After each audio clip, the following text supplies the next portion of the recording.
Hello အားလုံးပဲမင်္ဂလာပါရှင်ကျမဘောနော်ဒီဩစတြေးလျနိုင်ငံကိုဘယ်လိုနီလန်နဲ့ရောက်လာခဲ့လဲဆိုတာလာမေးကြတဲ့ငွေချင်းတချို့ရှိတယ်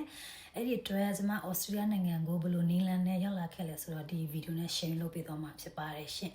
ကျမဒီဩစတြေးလျနိုင်ငံကိုမလေးရှားနိုင်ငံကနေရောက်လာတာပါကျမဒီဩစတြေးလျနိုင်ငံမှာတငယ်ချင်းတယောက်လိုလည်းချစ်ရတယ်အမတယောက်လိုလည်းဖြစ်တယ်သူကနေပြီးတော့မှတဆင့်ကျမကိုဩစတြေးလျနိုင်ငံကနေပြီးတော့မှsupporter တယောက်အနေနဲ့အမခံပေးပြီးတော့မလေးရှားနေကျမကိုလမ်းခေါ်တာပေါ့နော်ကျမဒီ2023မှာဆောက်လွှာတင်ခဲ့တယ်2024မှာကျမဩစတြေးလျရောက်လာခဲ့တယ်ဟုတ်တယ်မြင်မြင်ဆန်ဆန်နဲ့တစ်နှစ်အတွင်းမှာပဲကျမဩစတြေးလျရောက်လာခဲ့တယ်ပေါ့နော်အဲ့ဒါဘယ်လိုနီလန်းနဲ့လာလဲဆိုတော့ဒီ CSP လို့ခေါ်တဲ့ Community Support Program နဲ့ကျမဆောက်လွှာတင်ပြီးတော့ဒီဩစတြေးလျကိုရောက်လာခဲ့တာဖြစ်ပါတယ်ဒီ CSP ဆိုတာဘာလဲပေါ့နော် CSP ဆိုတာကလူရင်းတူရှင်နဲ့သိအောင်ပြောမယ်ဆိုလို့ရှိရင်ဒီဩစတြေးလျနိုင်ငံမှာရှိတဲ့အစိုးရတွေကဒုက္ခရတဲ့လူတွေဒါမှမဟုတ်ဒီမိမိနိုင်ငံမှာပြန်လို့မရတဲ့လူတွေကိုသူတို့ကလူသားချင်းစာနာထောက်ထားတဲ့အနေနဲ့သူတို့နိုင်ငံမှာအခြေစိုက်နေထိုင်ခွင့်ရအောင်လုပ်ထားတဲ့အဖွဲ့အစည်းတစ်ခုဖြစ်တယ်ပေါ့နော်နာမ CSP ကိုလူတိုင်းတင်လို့ရလားဆိုတော့သူတို့ကန့်သတ်ထားတဲ့အချက်တွေထဲမှာမိမိကပြတ်နိုင်မယ်ဆိုလို့ရှိရင်တော့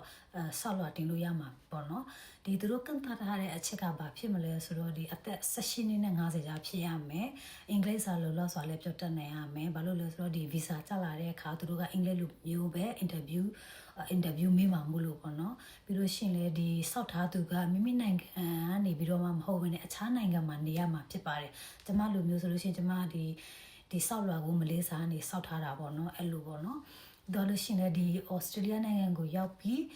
ဒီနေ့အတွင်းမှာငွေရေးကြေးနဲ့ပတ်သက်လို့မိမိကိုယ်ကိုတောင်းယူနိုင်ရမယ်ဒါမှမဟုတ်ဒီ job offer လို့ခေါ်တဲ့ဒီအလုပ်ခေါ်စာတစ်ခုပြနိုင်ရမှာပေါ့နော်နောက်ပြီးတော့ဒီဩစတြေးလျနိုင်ငံကိုဒီနေ့အတွင်းမှာငွေရေးကြေးခက်ခဲ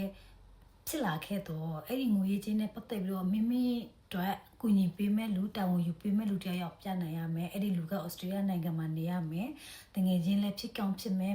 ဒီမိသားစုဝင်လည်းဖြစ်ကောင်းဖြစ်မှာပေါ့နော်အဲ့လိုတွေပြတ်သက်နိုင်မယ်ဆိုလို့ရှိရင်တော့ဒီ SP ကိုတင်လို့ရမှာဖြစ်ပါတယ်ရှင်ဘာလို့သူတို့အဲ့လိုကန့်သတ်ထားလဲဆိုတော့ဒီ CSP နဲ့ဩစတြေးလျနိုင်ငံကိုတနေ့အတွင်းမှာရောက်လာပြီးနေထိုင်ရတဲ့ဆိုပါစို့အဲ့တနေ့အတွင်းပြီးသွားလို့ကျမတို့ကငွေကြေးခက်ခဲရရှိလာခဲ့တော့ဒီအစိုးရနေပြီးတော့မှကျမတို့ကိုငွေကြေးထောက်ပံ့ပေးမှာဖြစ်ပါတယ်ဒါပေမဲ့ကျမတို့ဆိုလို့ရှိရင်တော့ဒီ6လအတွင်းမှာပဲကျမကားလိုင်စင်ရတယ်အလုပ်လည်းရှိတယ်ဆိုတော့ဒီတစ်နှစ်အတွင်းပြီးတဲ့နောက်ပိုင်းမှာအစိုးရဆရာငွေထောက်ပံ့မှုလည်းကျမမလိုအပ်ခဲ့ဘူးပေါ့နော်အဲ့လိုမျိုးနဲ့ကျမစူးစမ်းပြီးတော့ဖြတ်တန်းလာခဲ့တယ်ဒီ CSP ကအရန်မြန်ဆန်တယ်ပိတ်ဆန်တော့ပေးရမယ်ဒါပေမဲ့ပိတ်ဆန်ပေးရတဲ့လည်းအကျိုးနဲ့တန်တယ်ပိတ်ဆံကိုလည်းတခါတည်းစုပြီးတော့ပေးစရာမလိုဘူးသူတို့ကခွဲပြီးတော့တလနည်းနည်းစီသူတို့ကအဲ့လိုမျိုးပဲငွေသိမ်းခိုင်းတာပေါ့နော်ဆိုတော့အရန်တန်တယ် CSP ကိုဘယ်လိုတင်ရမလဲဆိုတာကိုကျွန်မနောက်ထပ်ဗီဒီယိုမှာပဲပြန်လုပ်ပေးပါမယ်ဒီ CSP တင်ရမယ့် link ကြတော့ဒီဗီဒီယိုရဲ့အောက်မှာကျွန်မချထားမယ်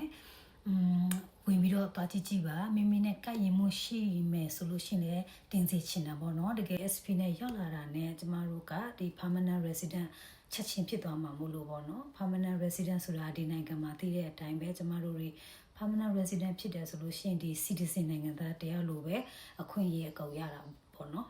ဆိုတော့ဒီဗီဒီယိုကိုဒီလောက်ပဲအဆုံးသတ်ချင်တယ် CSP ကိုဝင်ကြည့်ပြီးလို့အခက်အခဲရှိတယ်ဘယ်လိုတင်ရမလဲမသိဘူးဆိုလို့ရှိရင်ကျမအချိန်မေးလာမေးလို့ရတယ်ကျမအားသလိုပြန်ဖြေပေးမယ်ကျမကိုယ်တိုင်ကလည်းနောက်ထပ်ဗီဒီယိုမှာ CSP ကိုကျမဘယ်လိုတင်ခဲ့လဲဆိုတော့ကျမဗီဒီယိုပြန်လုပ်ပေးပါမယ်ရှင်အားလုံးကျေးဇူးတင်ပါတယ်ကံကောင်းကြပါစေတတ်တာ